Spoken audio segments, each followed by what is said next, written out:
Steve on this side.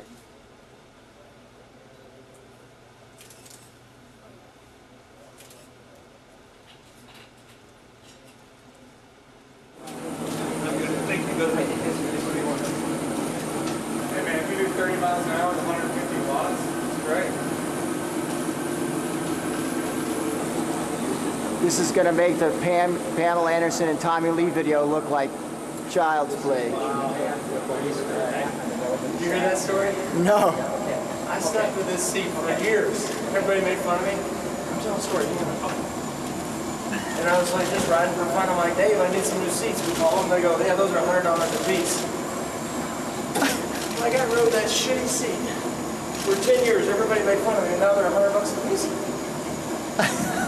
eBay. Yeah, Lord, Tom, get back. Yeah, here, here. And then kind of move forward, like you think you would, you're right to go to the saddle going hard, and then do the same thing again. With all three. All three. So, Well, I wouldn't be here on the board. yeah, so that's okay. At least two. Yeah, or you would be aware of your saddle. Going forward. Yeah. Okay.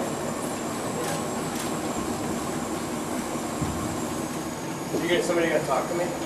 Yeah, Dave will talk to you. He'll tell you the speed is on, the wind's on. Forward, he'll tell you that it's back, and then he'll tell you forward on your saddle, forward, back.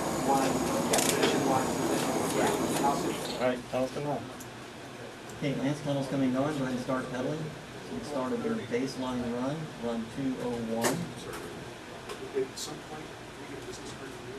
Yeah, they did You were in a lot of pictures. Yo. Okay. So I'm gonna get rid of that. 30 miles. Is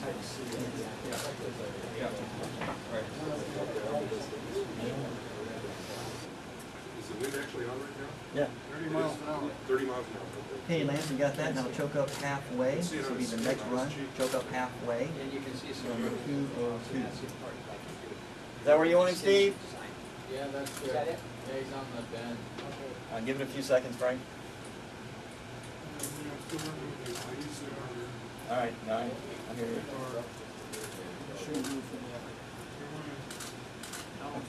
Okay. Oh, wait. Start again. Let it settle. Okay, clear.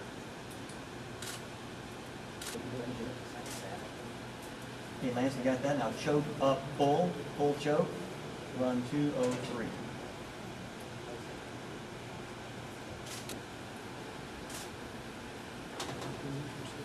Is he going to go back to normal reach when he goes forward in the saddle? He's going to go back to the normal full forward. All right. Forward saddle with the forward grip. All right. So staying, Dino, so staying forward in the saddle, choke up halfway, is that what that means? Okay, Lance, now staying forward in the saddle, choke up halfway.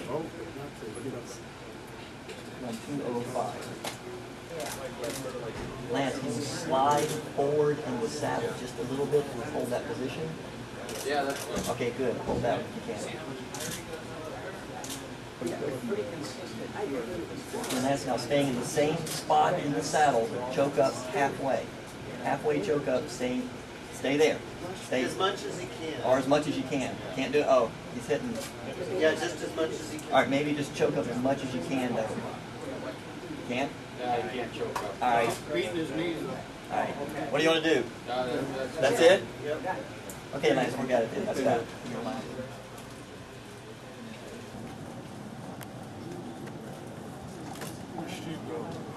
He's out the other side. What do you look for today on those numbers that you're saying? Are you looking for anything particular? Well, you have the bike and you have the body, and all of the things. I should say you have the equipment and you have the athlete. So the equipment is the bike, the wheels, the helmet, the clothing,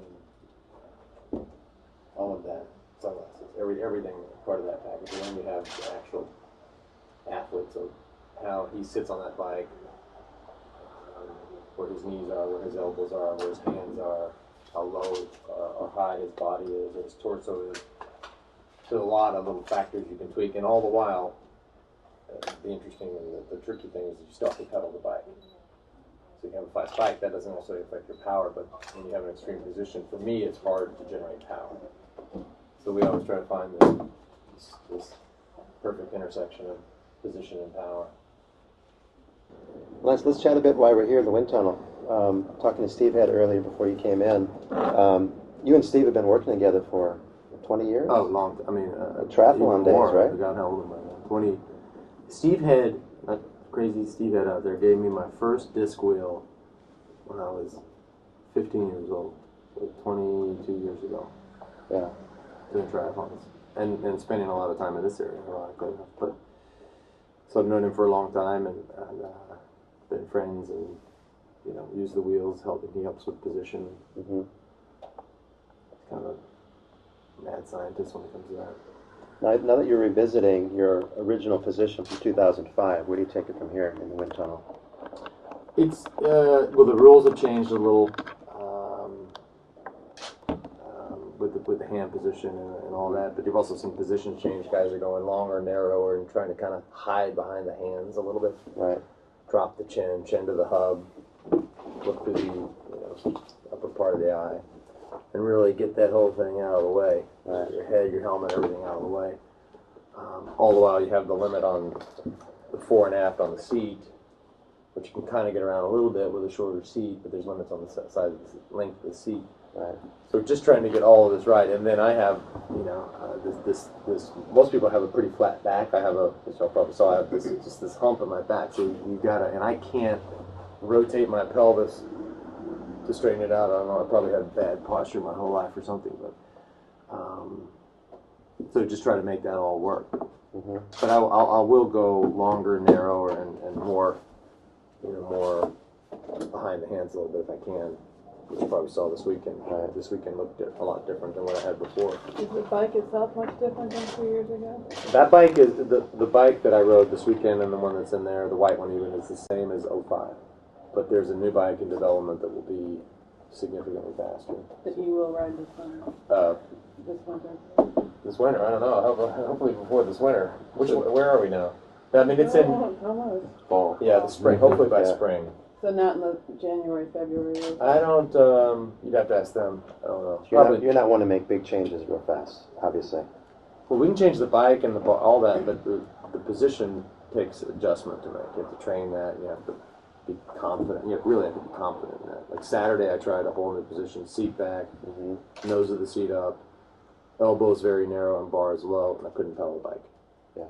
So Sunday we went with nose of the seat down, move the seat forward, widen the elbows, and raise the bars. Still fast, not as fast, but still fast. It felt infinitely better. So if you're 5% slower in the tunnel, but you gain 25% of your power back, that's what I mean when you have this perfect intersection of the power and the position.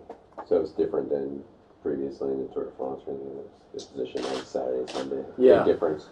These are talking about training for it. Yeah, and training that's the body. problem. You can't, because I haven't done any intensity. So I jump into a race, and all of a sudden you're 190 heart rate, and body's going.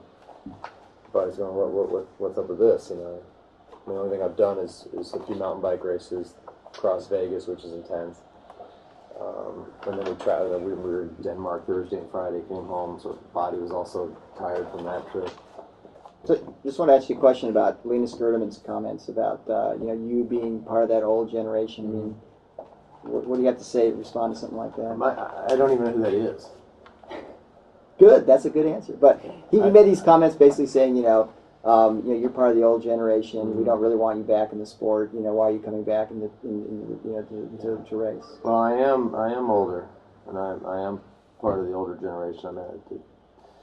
I raced with Sean Kelly and Stephen Roach and Miguel Indurain and Greg LeMond of all people. And I've been around a long time, and I don't know who the hell Linus Gerdeman is, but I know that when I rolled up in 1992, I started winning races. And when I roll up in 2009, I'm going to be winning races. And so you better hope he doesn't get in the breakaway with me one time, because I have a good hard drive.